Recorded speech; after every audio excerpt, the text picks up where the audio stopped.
gotas aí que eu vou fazer e depois vou pra barra.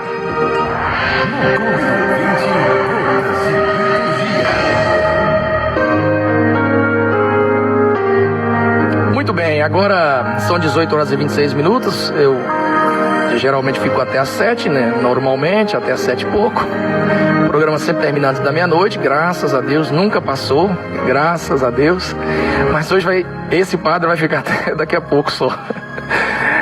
Então, nosso Gotas de Liturgia na segunda sempre recupera as grandes lições, os grandes aspectos da liturgia do domingo. E a liturgia do domingo, ontem, 34ª semana do tempo comum, portanto, estamos encerrando os domingos deste tempo comum, mas desde 1925, quando o Papa Pio XI, percebendo um momento muito triste, um momento de afastamento, de esfriamento da fé cristã no mundo inteiro, ele devolveu, ele quis dar um relevo maior, uma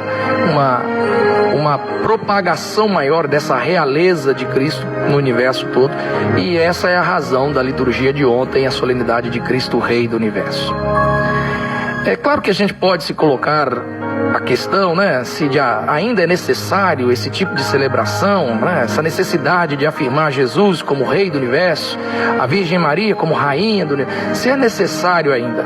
Ora, se a gente entende que tipo de reinado eram o de Jesus e que tipo de reinado nos propõe o serviço de Maria, não vejo nenhum problema. E é sobre isso que a gente vai falar agora.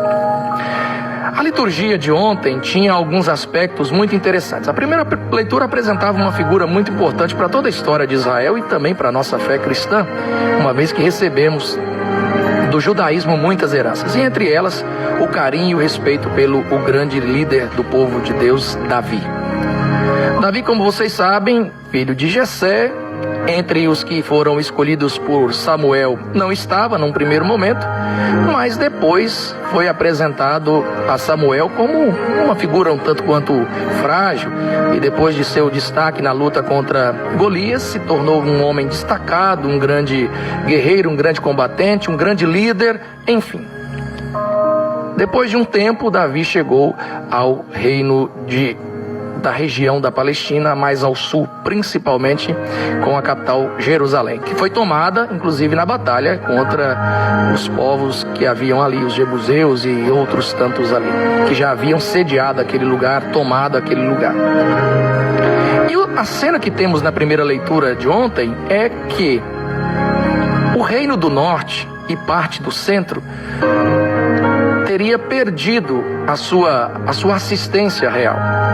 Com a morte de Saul e a morte de seus sucessores, dos seus descendentes diretos, o reino do norte fica à mercê de um governo. E aí, apesar da sucessão dos juízes e outros líderes, chega um momento em que os súditos dessa região, os fiéis desta região, as pessoas dessa região, principalmente os líderes, sentem esta necessidade e vão a Davi. Davi está em Hebrom, e para dizer, é como que uma referência sentida dessa figura de Davi, o apelo para que reine sobre também a região do norte, mostra que Davi é de fato alguém de grande destaque em toda a história da fé judaica e para nós cristãos uma grande influência. Mas o que acontece? Depois de tanto tempo, as tribos, então, as 12 tribos, parecem se juntar de novo com essa liderança sentida, essa liderança muito apreciada do rei Davi. Então esse Davi é o rei modelo na Sagrada Escritura para os judeus, porque juntou estes povos, deu uma unidade ao povo de Israel, se tornando de fato um povo de Deus, uma nação só para seu Deus. Agora vocês imaginem, se Davi, tão destacado, fez isso naquela região, o que dirá de Jesus, que uniu o universo inteiro pelo seu sangue? Pelo nosso sangue, nós somos ligados a poucas pessoas.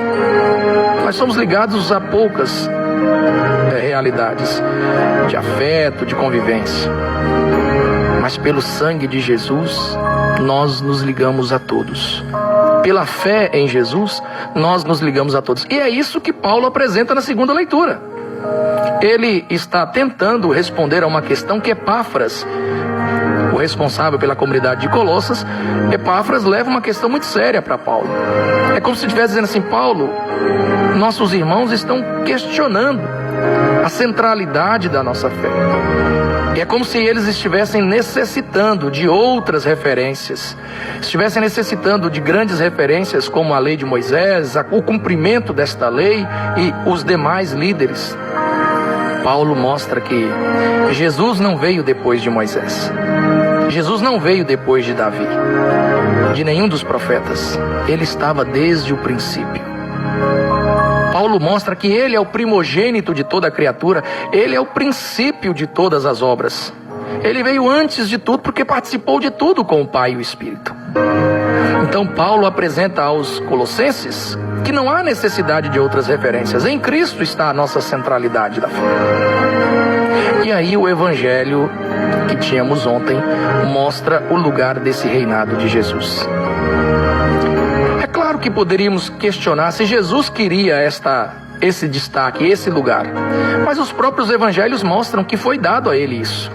Os magos, quando o menino nasce, vêm de outras partes em busca do rei que acaba de nascer. Portanto, há uma identificação clara, um rei que acaba de nascer.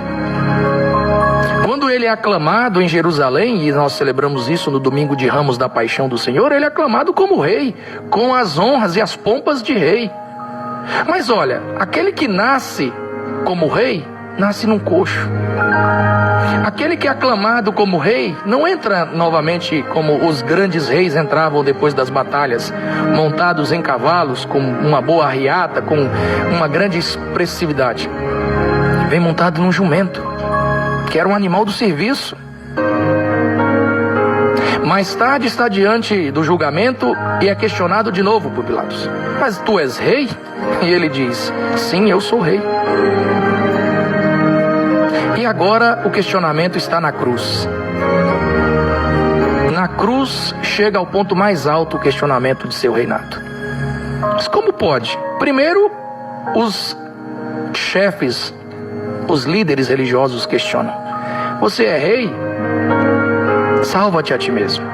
Depois os soldados zombam dele. Até dão ao rei uma coroa. Falam: nosso rei precisa de uma coroa. E tecem uma coroa de espinhos para o rei. De forma muito agressiva e indiferente. E depois é o próprio companheiro de crucifixão, um dos ladrões, que questiona Jesus. A despeito da afirmação de Jesus, que em Lucas tem uma razão especial para estar ali: ainda hoje estarás comigo no meu reinado. A despeito de ficarmos nessa afirmação que mostra a emergência da salvação, que mostra a atualização da salvação em Jesus, nós estamos falando de um outro tipo de rei. Não é um rei que manda, um rei que tiraniza, um rei absolutista, como era o caso dos reis de toda a história, ou da grande maioria dos reis da história. É um rei diferente. É um rei que desce para lavar os pés dos seus súditos. É um rei que faz junto com os seus súditos. E aqui cá para nós. Por isso faz muito bem numa liturgia como ontem celebrarmos o dia do leigo. Todo batizado é rei e rainha pelo batismo. Somos ungidos com esse tríplice munus de sacerdócio, profetismo e reinado. Todos nós somos reis e rainhas, mas como Jesus, ou deveríamos ser como Jesus. Não é um rei que pede e que manda, é um rei que serve. E faz tudo isso sem esperar nada em troca. E aqui está o nosso grande desafio: imitar esta atitude de total disponibilidade, de total renúncia de Jesus. Como lembra Paulo também na carta aos Filipenses, ele, sendo de condição divina, não se apegou a isso, esvaziou-se e desceu, se fez um de nós. Essa é a grande diferença entre Jesus e os demais reis do mundo, que, graças a Deus, esse exemplo foi seguido por outros reis cristãos, católicos e outros reis do mundo. Poderia citar aqui alguns: o rei Henrique, o rei Fernando, a rainha Isabel. Reis que entenderam isso, o lugar deles era no serviço. Não é na ostentação, não é nos castelos apenas, trancafiados em seus palácios. Não, o lugar do rei é no meio do povo, é servindo aos mais necessitados. Por isso sim, faz sentido essa festa, essa solenidade. Terminar o ano litúrgico lembrando a centralidade de nossa fé. O início, o meio e o fim, tudo aponta na mesma direção. Ele é o alfa e o ômega. É sim o rei do universo, mas é um rei do serviço. Não é da ostentação, da tiranização, do absolutismo. É o rei da escuta, é o rei da misericórdia. Se você entendeu isso, então também se faça um rei, uma rainha em sua casa, no seu trabalho, servindo aos demais. Na estrada, em suas relações, é rei e rainha aquele que mais serve, que mais se dedica aos mais necessitados. 18h37, não há mais tempo para mim. Eu vou agradecendo a sua grande audiência, grande audiência, seu carinho, sua oração comigo. Vocês vão ficar nas mãos maravilhosas, aliás, nas vozes maravilhosas de Rose Oliveira e Valquíria Cosme. Eu deixo a vocês meu abraço, deixo a vocês minha gratidão e peço ao Senhor nosso Deus que estenda sobre você, sua casa, sua viagem, suas lutas, seus desafios, as circunstâncias que você apresenta agora, que você enfrenta agora, a sua bênção. O Pai, o Filho e o Espírito Santo. Amém. Uma excelente noite de segunda-feira para vocês. Eu fico por aqui e aguardo vocês no próximo Clube do Ouvinte.